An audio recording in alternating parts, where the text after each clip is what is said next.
De acordo com pesquisa realizada pela FIPE em 2014, a indústria de defesa e segurança no Brasil movimentou mais de 200 bilhões de reais. Na entrevista a seguir, o professor e especialista da Universidade Complutense de Madrid explica os principais desafios desse setor no mundo.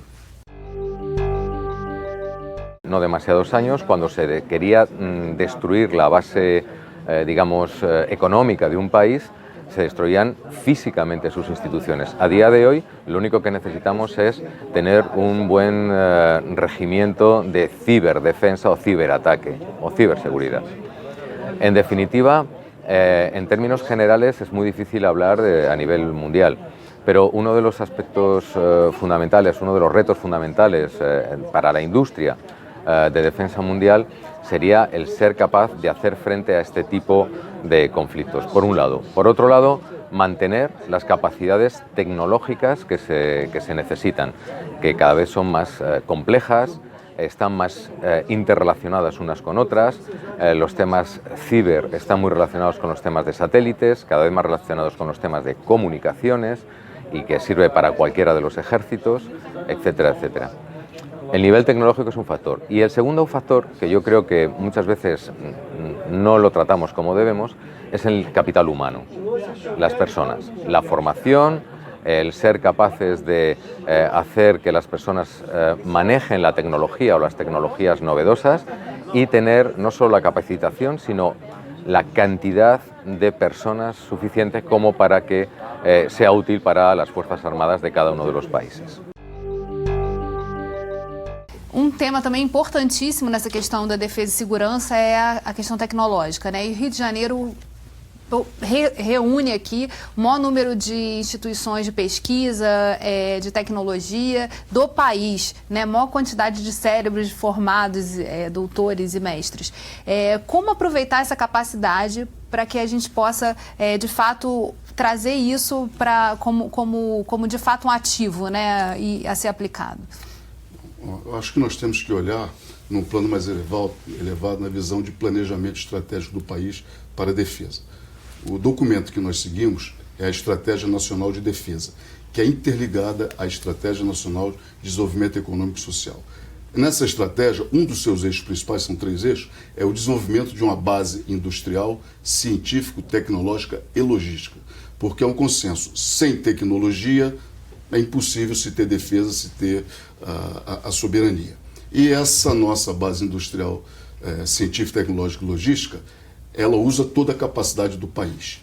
E ela está focada nesse documento em 3 grandes áreas. O setor nuclear, o setor aeroespacial e, como disse o professor, o setor cibernético.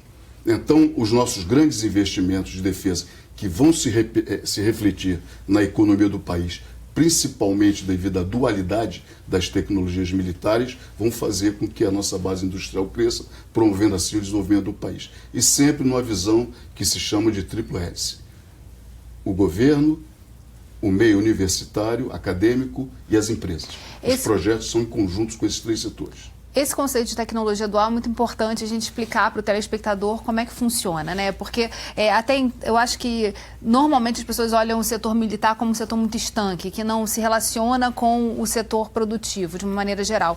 E na verdade é o contrário, quer dizer, em todos os países do mundo você precisa ter o setor militar desenvolver as tecnologias mais de ponta, né, na fronteira e o setor privado a investir para que aquilo passe então a ser consumido pela população. O senhor pode explicar um pouquinho desse conceito? Eu vou dar um exemplo muito prático, né? Nós tivemos na década dos anos 60 a corrida espacial nos Estados Unidos.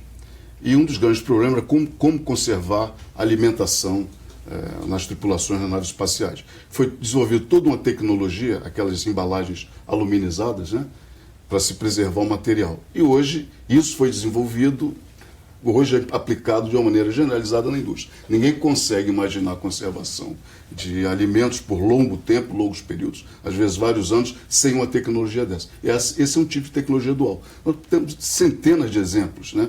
Principalmente na área da microeletrônica, na área da tecnologia da informação, foram pesquisas voltadas para a defesa e segurança que transbordaram para a economia de uma forma geral.